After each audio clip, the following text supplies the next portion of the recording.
नमस्कार, आप देख रहे हैं कैपिटल टीवी उत्तर प्रदेश। मैं हूं आपके साथ सृष्टि शाह। मेरठ के कपसाड़ गांव में हुई हत्या और अपहरण की वारदात ने न सिर्फ कानून व्यवस्था पर सवाल खड़े किए हैं, बल्कि न्यायिक प्रक्रिया और सामाजिक संतुलन को लेकर भी नई बहस छेड़ दी है।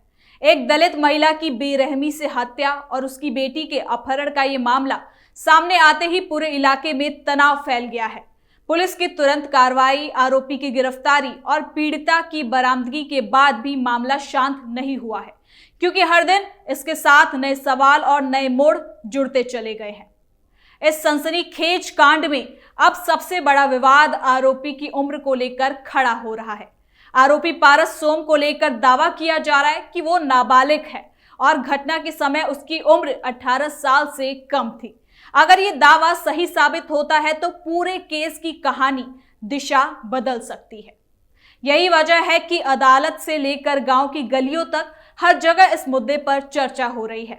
एक और पीड़ित परिवार न्याय की मांग कर रहा है, वहीं दूसरी तरफ कानूनी दांवपेच और दस्तावेज की लड़ाई भी तेज हो गई है। प्रशासन, पुलिस और न्यायालय तीनों के लिए ये मामला एक बड़ी परीक्षा बन चुका है, जिसकी हर सुनवाई पर निगाहें सबकी टिकी हुई है। तो चलिए जरा विस्तार से जानते हैं इस पूरे मामले को।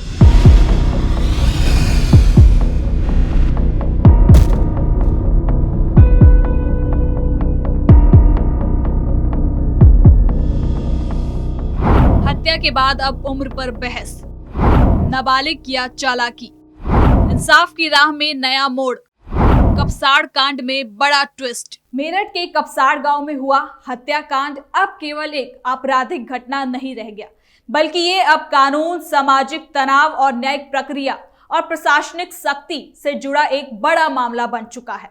इस घटना ने पूरे इलाके को झकझोर के रख दिया है और इसके हर नए मोड़ के साथ बहस और ज्यादा गहराती जा रही है। आपको बता दें कि मामला उस वक्त सामने आया जब कपसाड़ गांव में एक दलित महिला सुनीता की बेरहमी से हत्या कर दी जाती है और उसकी बेटी रूबी को जबरन अगवा कर लिया जाता है। शुरुआती जांच में पुलिस के सामने जो सबूत आए, उसके मुताबिक आरोपी पारस सोम का रूबी से पहले से संपर्क था। घटना वाले दिन जब आरोपी कथित तौर पर रूबी को साथ ले जाने की कोशिश कर रहा था, तब सुनीता ने इसका विरोध किया। आरोप है कि इसी विरोध के दौरान सुनीता की हत्या कर दी जाती है, जहां घटना के बाद इलाके में सनसनी फैल गई और गांव में तनाव का माहौल बन गया। हत्या और अपहरण की इस वारदात के बाद पुलिस ने तेजी से कार्रवाई करते हुए आरोपी पारस सोम को गिरफ्तार किया और किडनैप्ड रूबी को बरामद किया। रूबी को मेडिकल जांच के बाद परिजनों को सौंप दिया गया है। पुलिस ने आरोपी को कोर्ट में पेश किया, जहां से उसे न्यायिक हिरासत में जेल भेज दिया गया है। प्रशासन ने बचाव के तौर पर गांव और आसपास के इलाकों में भारी पुलिस बल की तैनाती कर दी है, ताकि किसी भी तरह की अप्रिय स्थिति से बचा जा सके। साथ ही घटना की गंभीरता को देखते हुए भी प्रशासन ने कपसाड़ और आसपास के गांव में बाहरी लोगों के आने पर भी रोक लगा दिया है।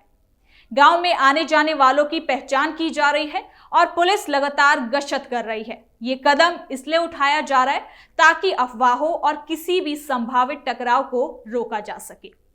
हत्या और अपहरण की इस घटना ने जातीय और सामाजिक तनाव को भी बढ़ाया है, जिसे काबू में रखने के लिए प्रशासन पूरी तरीके से सतर्क है। तो वही मामला यहीं तक सीमित नहीं रहता।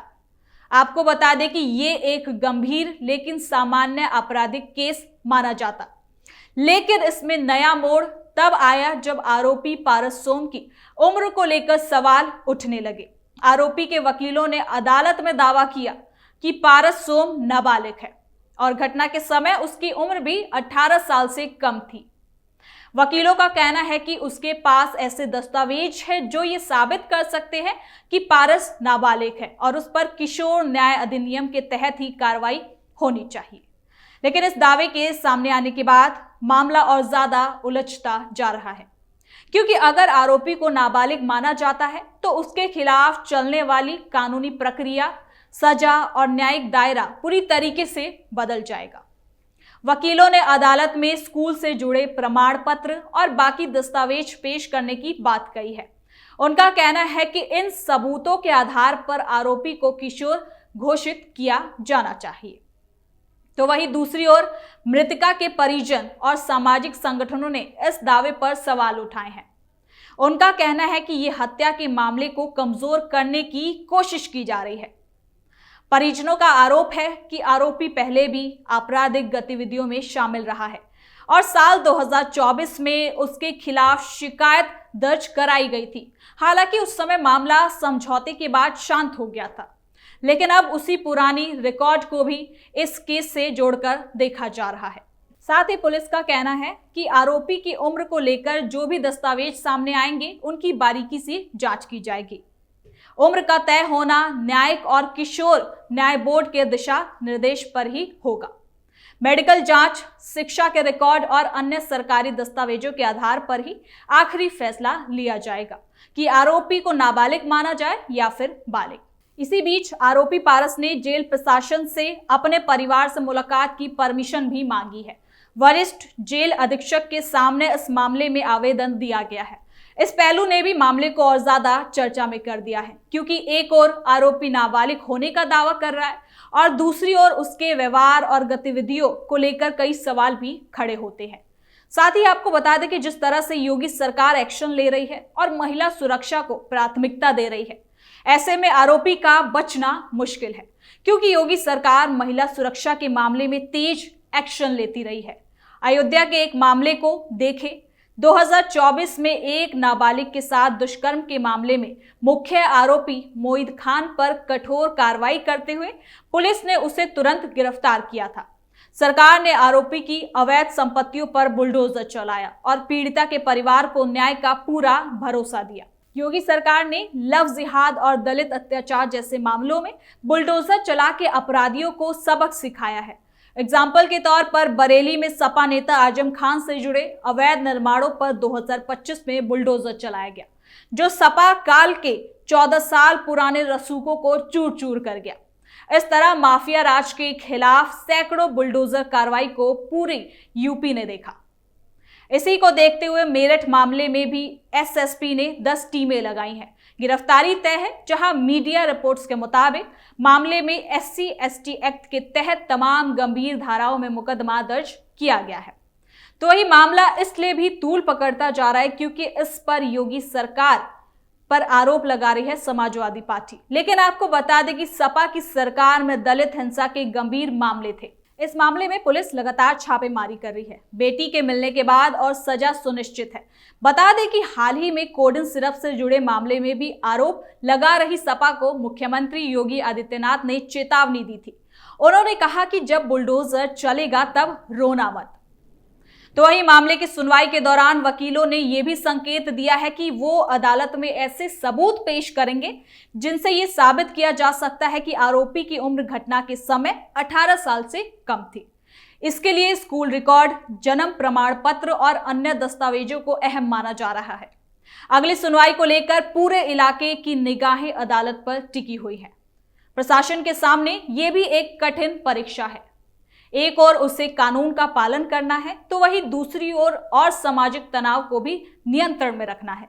गांव में अब भी पुलिस बल की तैनाती जारी है और प्रशासन लगातार स्थिति पर नजर बनाए हुए है। अधिकारियों का कहना है कि किसी भी तरह की अफवाह फैलाने वालों के खिलाफ सख्त कार्रवाई की जाए।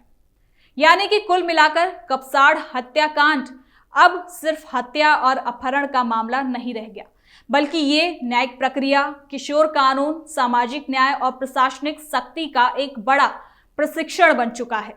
आने वाली सुनवाइयों में ये तय होगा कि आरोपी की उम्र को लेकर उठे सवाल किस दिशा में जाते हैं और पीड़ित परिवारों को न्याय की राह पर कितनी मजबूती से आगे बढ़ाया जाता है। फिलहाल पूरा क्षेत्र तनाव और इंतजार के दौर से गुजर रहा है, जहां हर किसी की नजरें अदालत के अगले फैसले पर टिकी हुई है।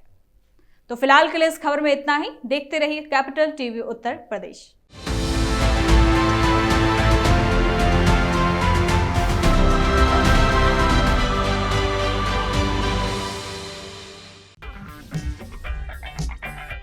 अगर आपको हमारा वीडियो पसंद आया हो तो इसे लाइक करें, हमारे चैनल को सब्सक्राइब करें और हाँ, बेल आइकन दबाना ना भूलें ताकि आप तक हमारे वीडियो की नोटिफिकेशन पहुंचती रहे। आप अपना सुझाव हमें कमेंट बॉक्स में दे सकते हैं। हमारे साथ जुड़ने के लिए शुक्रिया।